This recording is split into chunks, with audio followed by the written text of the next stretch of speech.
Good morning, everyone. Good morning. I'm sorry that the lighting is bad, but good morning.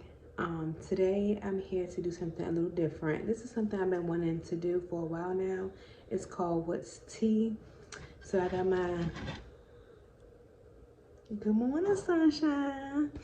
I got my tea right here, and with tea is just basically going to be me discussing different topics of how I feel about different things, or just updating you guys on what's going on in my life.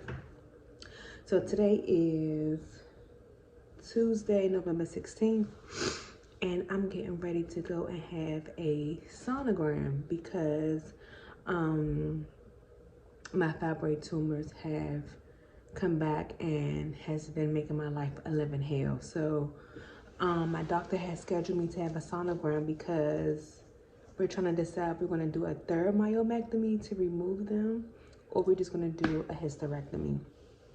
I have been going through this since I've been 18, y'all. Since I've been 18, I have suffered from horrible periods. I have had blood transfusions. I have had 2 myomectomies already.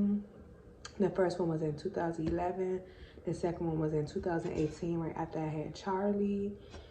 And it's just been an emotional, physical roller coaster. I don't know how many of my women out there can relate, and it's beyond just the regular period cramps.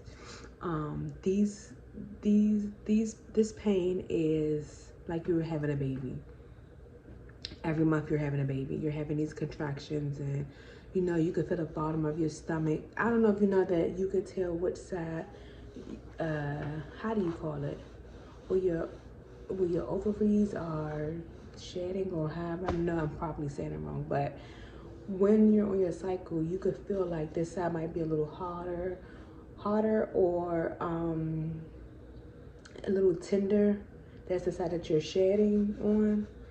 Yeah, so mine is just horrible. It's like I almost don't want to get out the bed. Now that I've been going through it for the last 10 plus years, I have kind of got used to it, but it's still horrible. I lose so much blood. I wear the really, really big pads and the Super Plus tampons. And Kotex Super Plus was my favorite, but for some reason they discontinued those. So I don't even have those anymore. So I'm like changing my pad and my tampons every 5 seconds. So I made a doctor. At first, they kept saying they wasn't going to give me a hysterectomy because back then I was like, no more kids, no kids. Before I had child, I was like, no kids, no more kids, or whatever. And it was like, no, you're so young, just wait. You're the youngest patient we had like this.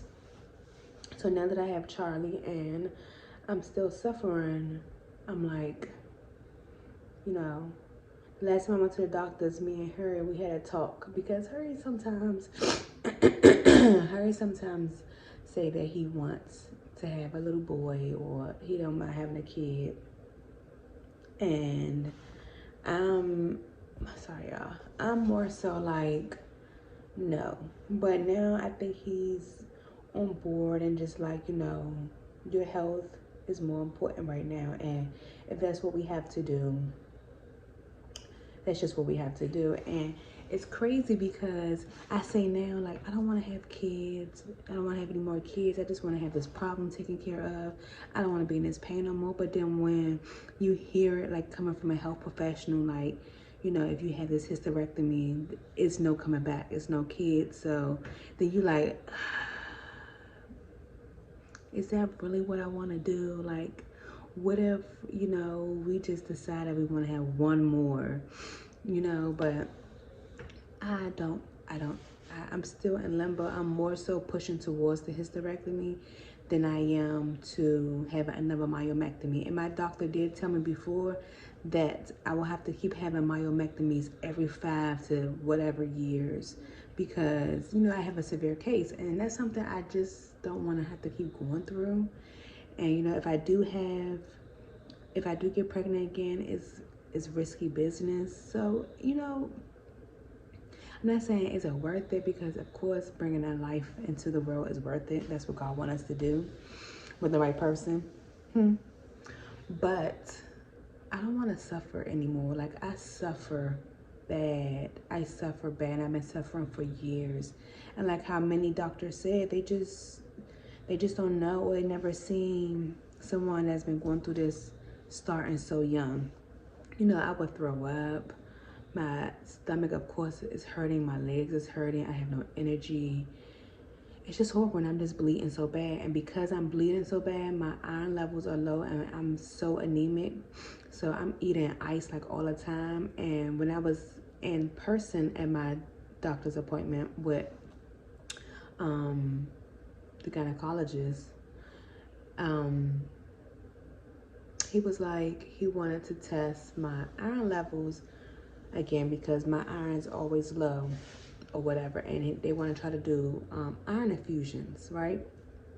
So they was trying to get that approved through my insurance, and after my test results came back, so scratch that, y'all know I'm scatterbrained. I had to go get lab results done for the gynecologist, and I also had to get lab results done for my surgeon from when I had the vertical sleeve surgery.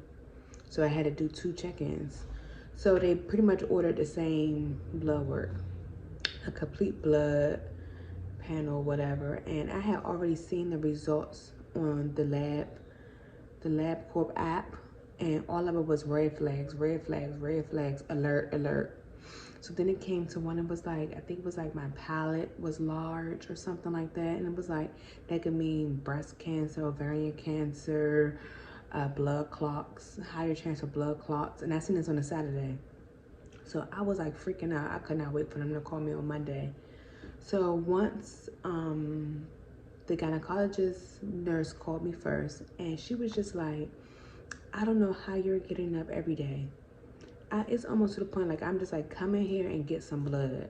I don't know how you're functioning. All of your count on everything is low. You're just, you're not in good shape. This is putting you at risk for more serious health problems. Your blood count is really low. Your iron is really low.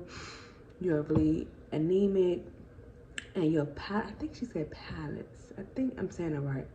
Is large. So that's putting you at a high risk of blood clots, and you guys not suffer from lymphedema.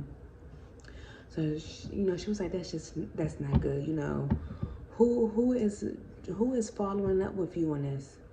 So I was like, I did have a primary care doctor, but she retired on me. Like, we were supposed to have one appointment, but then she retired. And I told him that I had to go see my bariatric doctor. So then, like, maybe a week later, my bariatric doctor called me, and they said the same exact thing, like, girl, you need to get it together, honey. Them vitamins that you taking ain't working. We need to figure out another solution, because we need to get this under control. Do you know why your results look like this? So I told them that, my gynecologist was saying it's because of my periods. I've been going through this for years. It's just this is just how it has been. So that following week, I had got another call saying that they got me approved for my iron infusion. So I'm just waiting for them to call me back with the rest of the details for that and see where we go from there. But y'all, it's a roller coaster ride. It's a roller coaster ride. And I just wanted to stop. I don't want to suffer no more. I don't want to suffer no more. And I hate to say, that I'm suffering, because like I said, I have kind of gotten used to it, but it's so uncomfortable. I'm not even going to get into details of how bad it is, because that's just TMI, but it is not fun. It's very uncomfortable. Like last month, I came on twice in a month, and it was long and heavy and just uncomfortable. Like, I just don't want to deal with it. So they do want to put me on a Lupron shot, which is a menopause shot, and it stops your cycle. So that will help me save some of my blood for surgery or whatever. So I have had the Lupron shot before, and boy, that shot, I was in college. I was in my freshman year in college, and did it take you through some menopausal experiences, honey? My roommate did not understand. My roommate wound up moving out on me. But, you know, I'm older now, so I think I can handle it more. And I'm not in college. So I think I could, you know, handle it more. But no birth control was working. And like how my doctor said, Lupron is just a temporary thing. That's not something that I'm going to be on for months or years at a time. So hopefully after we get this sonogram, I have a telehealth follow-up appointment, and we could get the ball rolling, and we could just move on to the next steps and start making better memories, because month to month is horrible. I love being a woman, I do, but I just don't like what Mother Nature does to me. It's not fun. It's not fun at all. So, but y'all, your girl down, I think I'm down 80, at least, let's just say this, I'm down at least 80 pounds. I'm feeling good. I'm feeling great. I think my tea too hot to sip.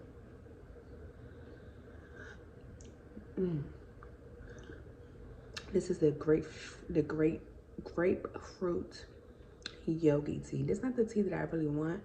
I want some tea that's like from one of those fancy tea shops, and you could do like the tea infusions, and maybe have like the clear teapot, and you put your little herbs in it and just turn a whole clear teapot like a pretty pink or orange or brown color.